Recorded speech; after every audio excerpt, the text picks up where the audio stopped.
Hey, Regal here, and welcome back to the SCP Foundation. Now look, I know it's been a minute. I'm not gonna lie, I kind of forgot about this series, but we're back, and I'm gonna stay true to my word. We're gonna talk about SCP-106. Now, that's just what we're doing today. I didn't have any other preamble. Let's get into it. Six is also called the Old Man, and we're finally getting into the territory of the ones you may not have heard of. If you know the Foundation, you absolutely know 106, but if you don't, you may have still heard about 173 or 096. The Old Man is a bit of an oddity. It's the first hard, dead-set Keter class we've talked about, which, if you need a refresher, safe means safe, Euclid means safe under certain circumstances, and Keter means absolutely not safe. It's the only one that's, actually fully aggressive, but it's definitely the most human so far.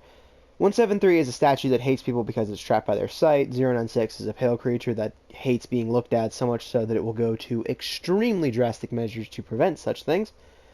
But 106 is sentient and cruel. He fully comprehends his world and chooses to act in this way. It's enough to make one think. But we're not here to think. We're here to learn. Roll the article!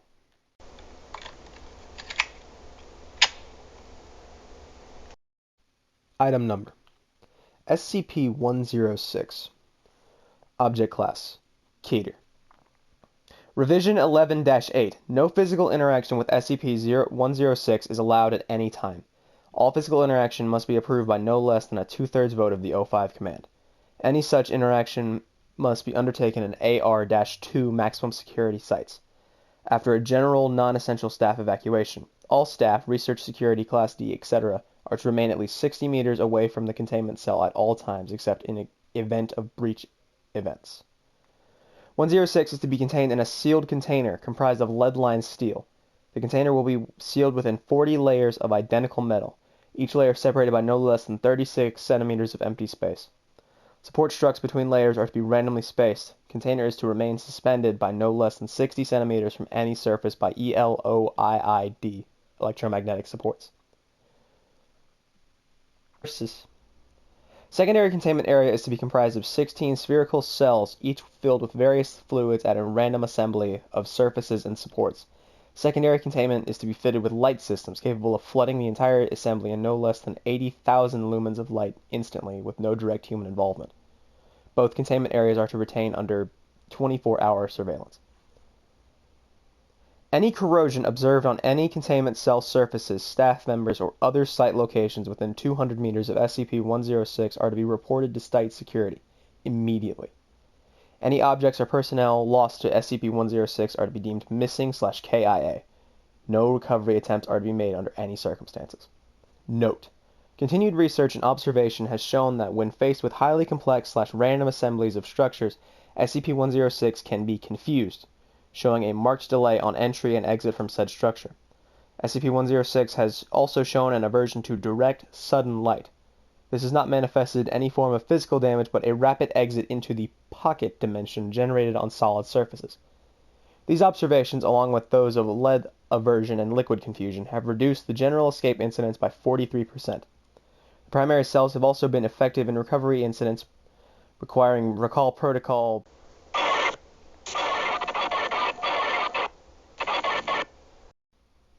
Description: SCP-106 appears to be an elderly humanoid with a general appearance of advanced decomposition. This appearance may vary, but the rotting quality is observed in all forms. SCP-106 is not exceptionally agile and will remain motionless for days at a time, waiting for prey.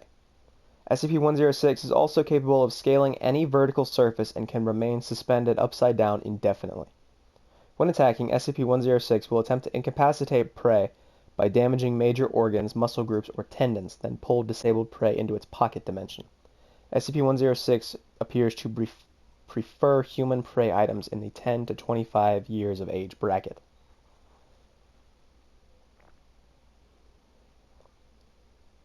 SCP-106 causes a corrosion effect in all solid matter it touches, engaging a physical breakdown in the materials several seconds after contact. This is observed as rusting, rotting, and cracking of materials, and the creation of a black, mucus-like substance similar to the material coating of SCP-106. This effect is particularly detrimental to living tissues and is assumed to be a pre-digestion action. Corrosion continues for 6 hours after contact, after which the effect appears to burn out. SCP-106 is capable of passing through solid matter, leaving behind a very large patch of its corrosive mucus. SCP-106 is able to vanish inside of solid matter, entering what must be assumed to be a form of a pocket dimension.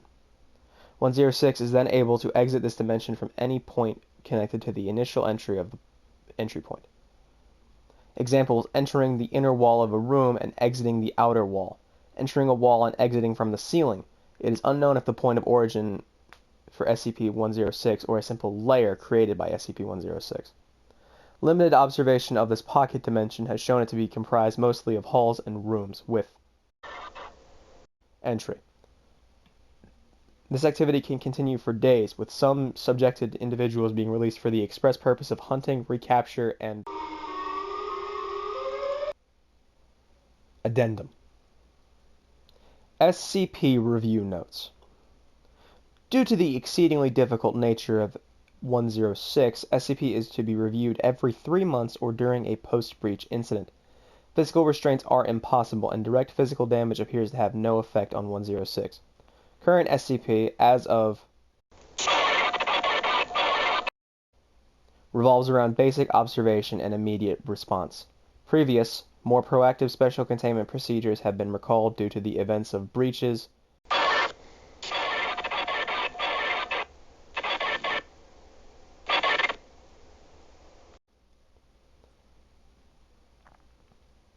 Notes on behavior. SCP-106 appears to go through long periods of dormancy, in which it will remain completely motionless for up to 3 months. The cause for this is unknown. However, it has been shown that this appears to be used as a lulling tactic. SCP-106 will emerge from this state in a very agitated state, and will attack and abduct staff and cause gross damage to its containment cell and site at large. Recall Protocol Data Expunged. SCP-106 appears to hunt and attack based on desire, not hunger. SCP-106 will attack and collect multiple prey items during a hunter behavior event, keeping many alive in the pocket dimension for extended periods of time. SCP-106 has no determinable limit and appears to collect a random number of prey items during an event. The inner dimension accessed by SCP-106 appears to only be accessible by SCP-106. Recording and transmission devices have been shown to still operate inside this dimension, though recordings and transmissions are very degraded. It appears that SCP-106 will play with captured prey, and appears to have full control over them, time, space, and perception inside this pocket dimension. SCP-106 appears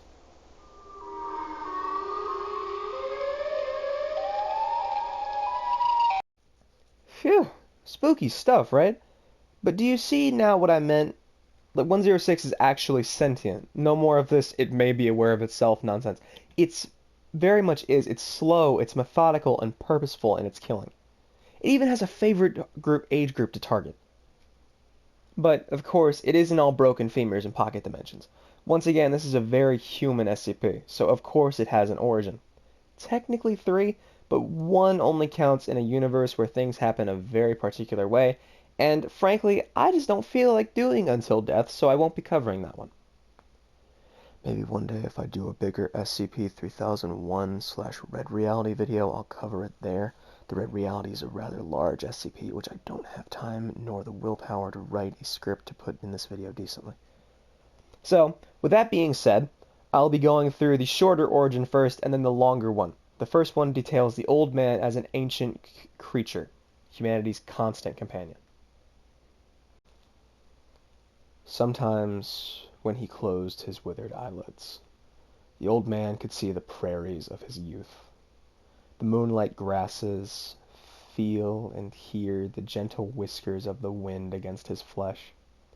But that had been long ago, hadn't it? Sometimes when he dreamed, he would forget that he was old and leap through those fields, shrieking with the elemental joy of existence. There were others there, young, like he was in the dream. Their faces blurry, but so heartbreakingly familiar. It felt wrong to have forgotten them. Then he would wake again and see the corroded metal walls of his prison. Technically, he wasn't bound to this cell. He could leave at any time. Just had to get up and walk out. But beyond, the world had changed into something lunatic. Too bright, too complex, as though it had been designed to confuse and daze him. Burning white lights, random surfaces at dizzying intervals, so that the air seemed to drown or choke him. It had not been this bad when they first brought him to this dismal place. Or perhaps it was he who had changed, his facilities dispersing themselves into the suffocating walls. So here he stayed, to take refuge in the fantasy, losing the presence that he had lost so much of it in the past.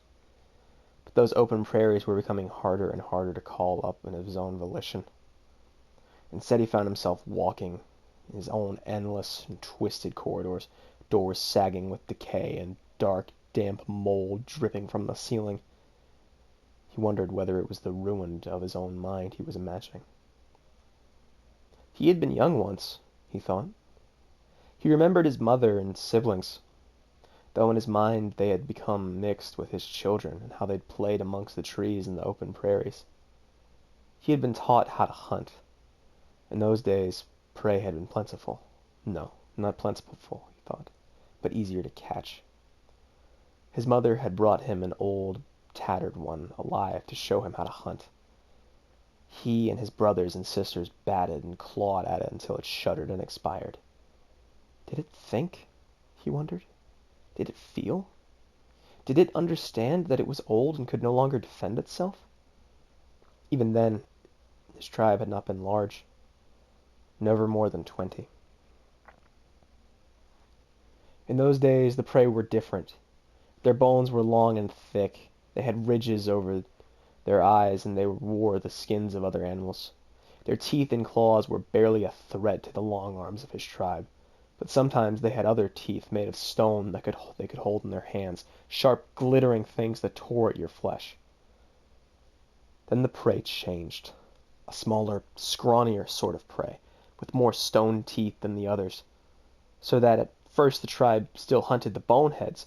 The thinner prey hunted the boneheads too, though not for food. And between them, the supply had dried up. The new sort of prey was harder to hunt and catch. Even back then, they sealed themselves away in burrows which gave way to hives, and the horrible crisscrossing of branches exactly perpendicular to each other that made his tribe's eyes water and their stomachs heave when they looked at them. And they had the burning light, like lightning contained in a bundle of sticks. Still, they had prospered. He had found a mate.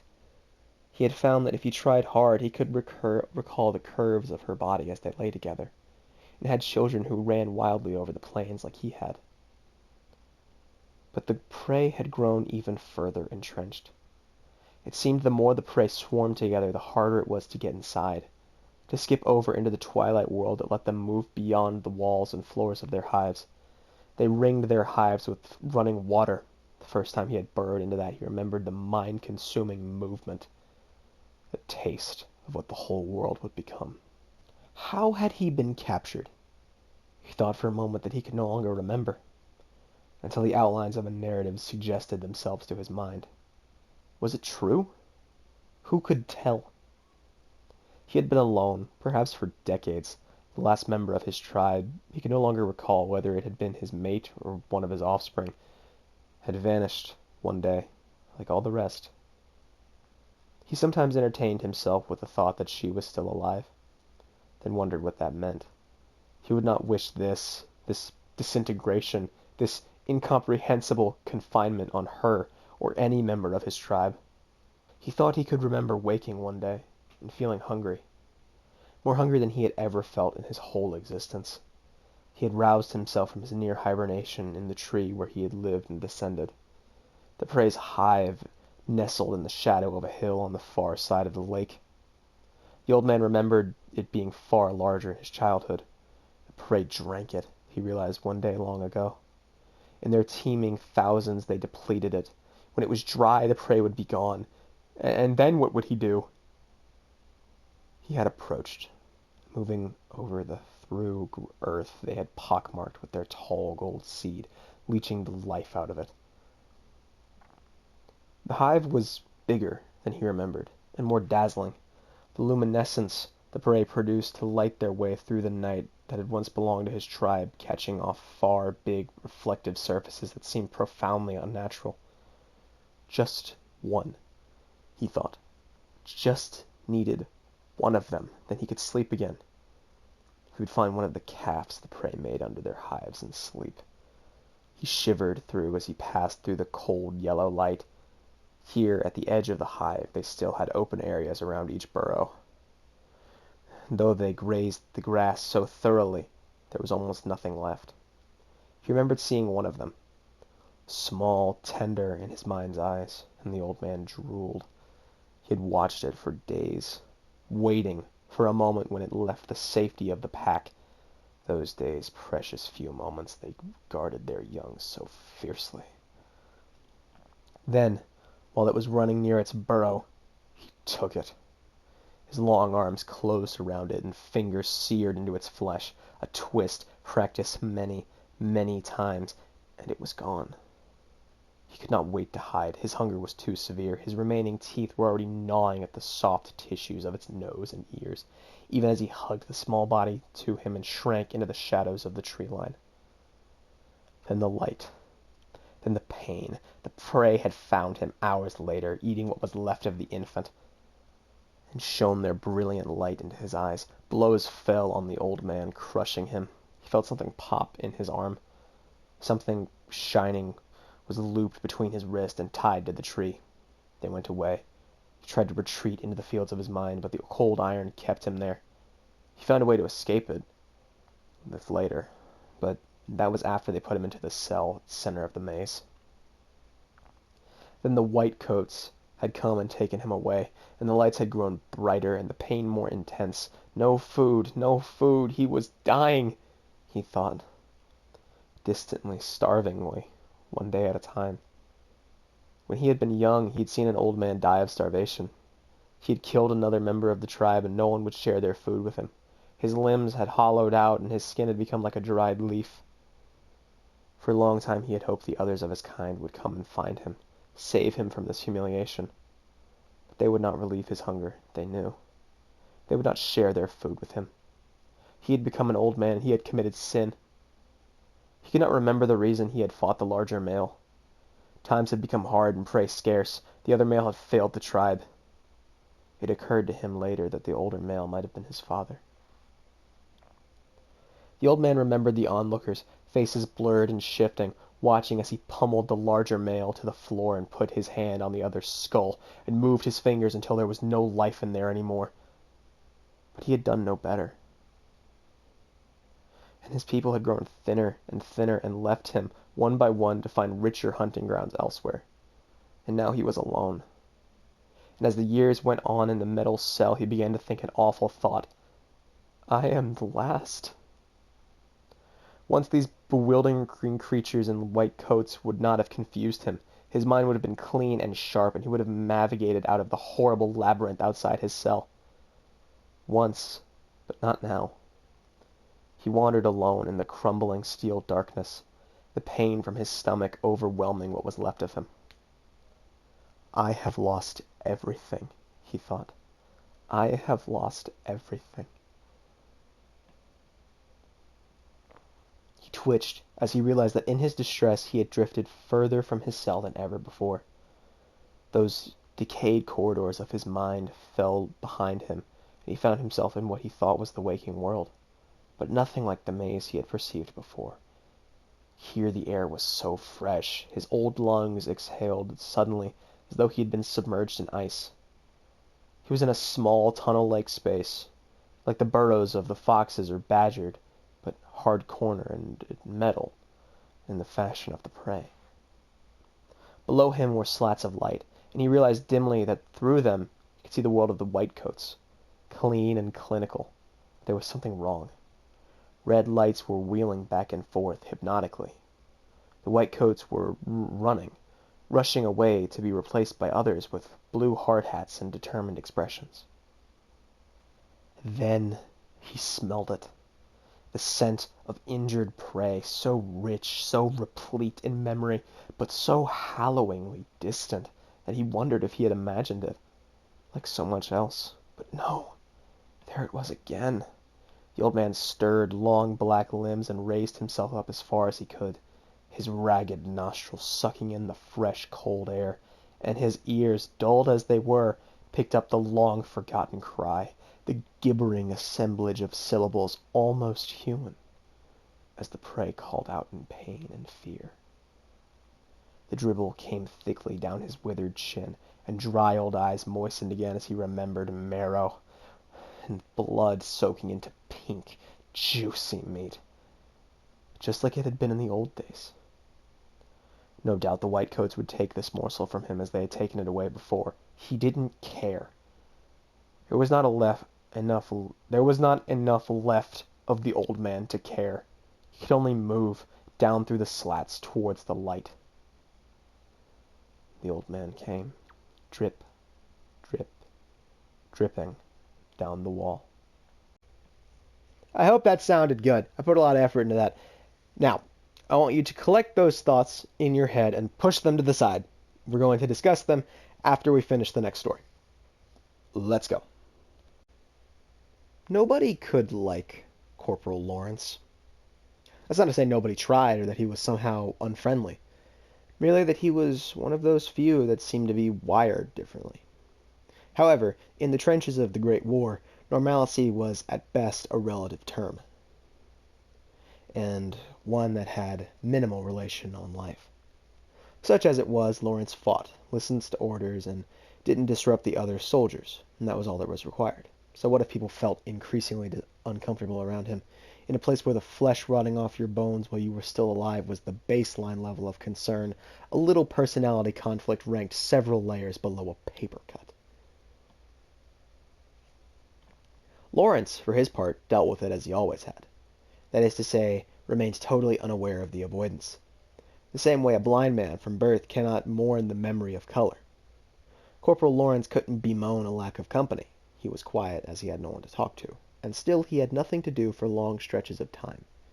The enemy trench, less than a mile away, had gone silent for several days, letting boredom and nervousness sink in even more than normal, coupled with the unease that seemed to radiate off of Lawrence like heat waves. The worst part was that there was no distinct reason to dislike the corporal. He was a plain man, average height, average build, bland of voice and action. Nobody could recall him raising his voice in joy or anger. He did have the occasional odd mannerism, however. He tended to stare a beat or two longer than was acceptable at most people. He rarely swept as well as his bunkmates, and said he would often mumble in his sleep, almost constantly. The content of those nocturnal ramblings, when they could be understood, were often odd, potentially unsettling. One private moved into another barracks when he heard the name of his daughter pass Corporal Lawrence's lips, followed by a bubbling, muffled giggle. Questions started to float among even the highest levels of command. Nobody was able to actually find his station orders. He had come with a squad of reinforcements transferred from France, but there was no paperwork. The rest of the reinforcement squad had never seen the man before he jumped in with them the night before the trip, along with the snips and scraps of other squads decimated by the Germans. Whispers filtered among the grunts of the corporal being a curse. Nearly every man who had shared a bunkhouse with him got trench foot, and the rooms he haunted always seemed to smell more musty and sickly sweet, even for the trench. The man sent over no man's land with Corporal Lawrence heard and cared for none of this. Just another man among many, all with death certificates awaiting a stamp that could fall at any moment. They moved fast and low, from crater to crater, slipping over slick mud and barbed wire, the only thing that seemed to grow in this blasted waste. Charging the last spurt into the trench, they were greeted with not the harsh bark of German orders and rifles, but a dense and close silence. Preparing for ambush, the men had started to filter out of the tunnels and into the halls of the trench.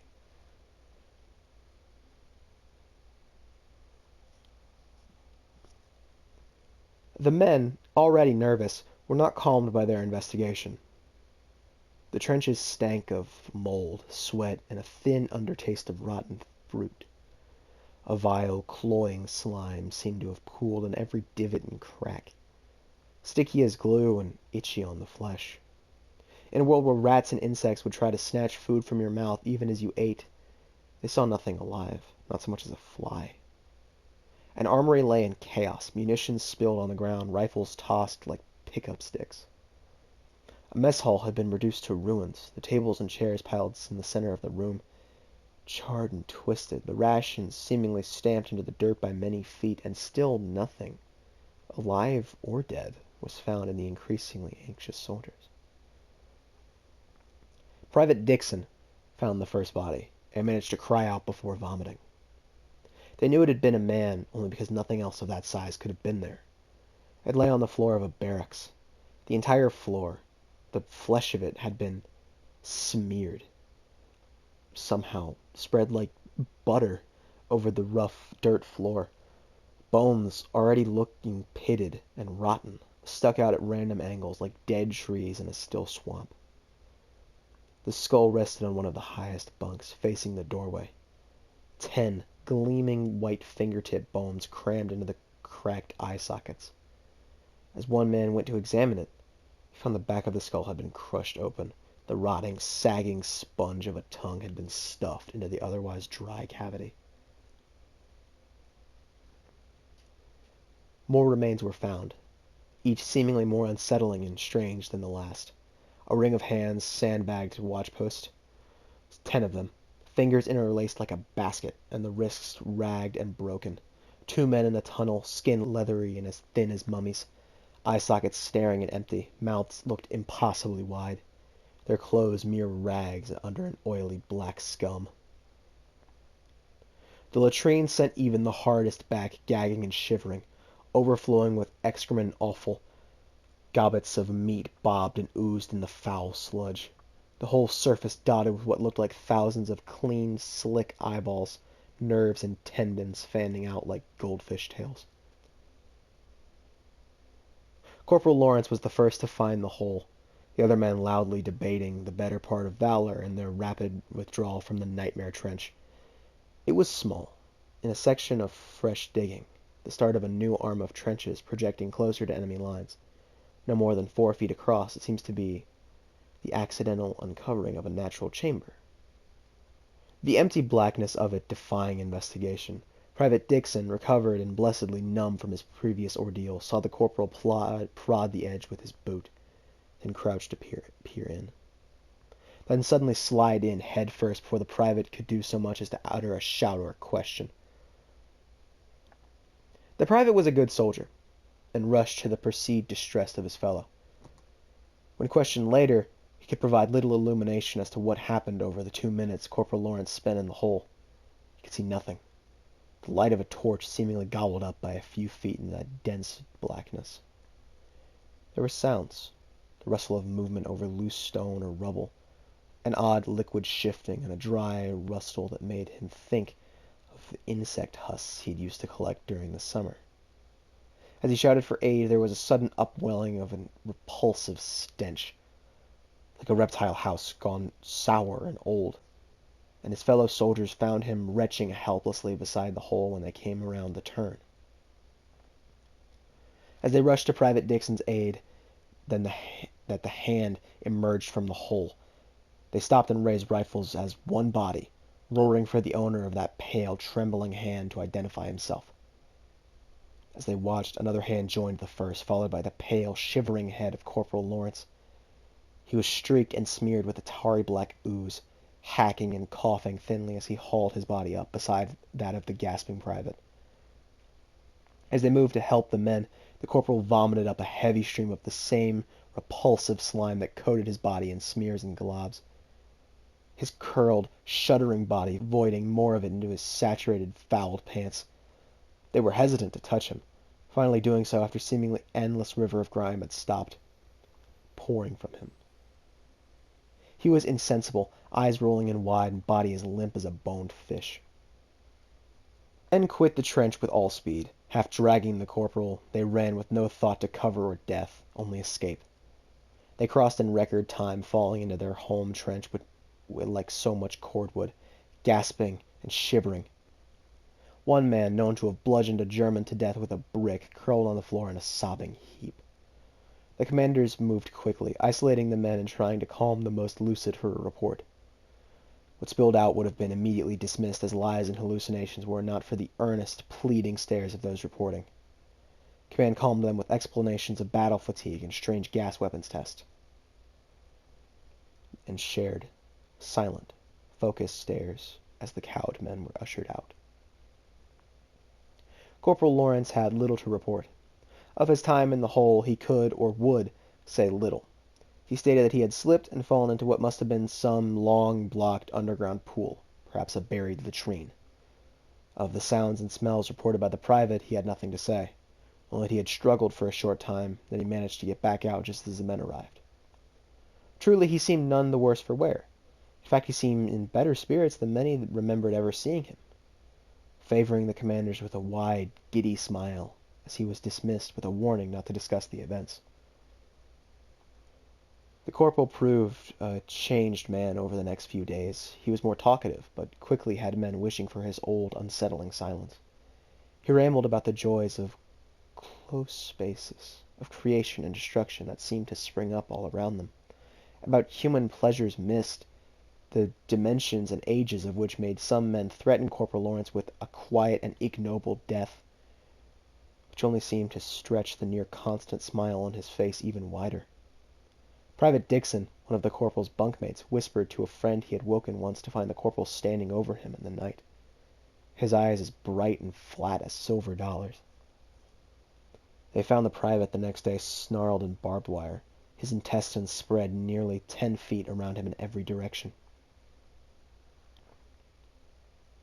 Not one man from that trench survived the Great War, although few died in battle. A wave of sickness took to the trench a few days after Private Dixon's death. A strange, wasting sickness. It seemed to eat the flesh like acid. Men walking to find previously healthy flesh eaten down to a bone, oozing and blackened. The sergeant was found in a latrine, beset by a living carpet of rats. They refused to quit the body even when shot, and attacked several men before the body was recovered. Relief finally came, the bulk of the men being sent to various hospitals, many wasting away before they ever reached a bed. Corporal Lawrence was remanded to a French mental ward, transferred after several complaints from the hospital proper when he was first set. It seemed his behavior hinted at a growing mental imbalance, culminating with the attempted sexual assault of a nurse, which ended with the loss of 3 fingers from her right hand and the vision in her right eye. The corporal would relent quietly to other patients, whisper about endless halls and pursuits in the dark, flesh laid out like the pages of a book. It was dismissed as so much war fatigue, even as his behavior grew less violent and more unsettling. He vanished several times from the ward, only to appear several hours later as though nothing had ever happened. When pressed, he would begin to sing "My Bonnie Lies Over the Sea" in endless monotone until the doctors left exasperated. Others on the ward clamored to be transferred from the whispering madman. A stale, musty, foul-less stench seemed to sit in the air wherever they stayed. The incident of infections and the strange, consuming sickness that beset his home trench seemed to follow him like a cloud. Numerous attempts were made to transfer the man, only to be met with bureaucratic confusion. No records were found of the man, no entry papers, commendations, or incidents. Not even a birth certificate. Though through it all he sat, for hours on end, cross-legged on his bed, occasionally humming tunelessly, or rambling off the names of his ward mates between short, bubbling giggles. Corporal Lawrence and 18 men vanished one November night, between a 5-minute nurse rotation at 3 in the morning. The room reeked of rust, oil, mold, and sweet rot. Thick black swaths of crumbling ooze coated the beds and several of the walls, wide patches of it smearing and eating into the floor. Of the men there was no sign, at first. As they searched, one nurse shifted the bed aside, only to shriek and nearly trip across the sunken, reeking depressions on the floor, in a tight, perfect spiral of what appeared to be hundreds of teeth, resting neatly on the floor. After counting, they accounted for the total teeth of every living soul in that ward but one. The corporal was never found, nor were the men. The incident was swallowed by the constant barrage of the horrors from the front and forgotten with ease. Stories of a cursed trench wandered across the front lines, often squelched for being bad luck. Still they came. Stories of strange deaths and disappearing men found days later, alive but broken and twisted beyond all comprehension. Stories of a strange, dark figure stalking the bomb-riddled towns of Europe. This may be the only image of Corporal Lawrence ever recorded, taken several days after his return from the hole in the German trench. Okay, I promise we're done. And once again, I'd like to remind you about the fluidity of SCP canon, in that it's whatever you decide. Me personally, I enjoy the story of Corporal Lawrence, as I think the human aspects of 106 are the best parts of it. The ancient creature idea is interesting, but I feel like it kind of changes the idea of 106, in that again, the scariest part is how human it is. And while I didn't get into it today, the Red Reality story, Until Death, isn't a terrible take on the character either, but I'll save that for another video. The Young Man is just a very good way to give a story set in this world. At least that's what I think. Which of the two do you really like? Thank you so much for watching this video, and if you liked it, please let me know by leaving a like and a comment down below. Maybe even a subscribe, too. Next time will likely be SCP-682 or the Hard-to-Destroy Reptile, but I'm also considering 049 or the Plague Doctor. As always, I'll see you in the next one. Take care. Bye-bye!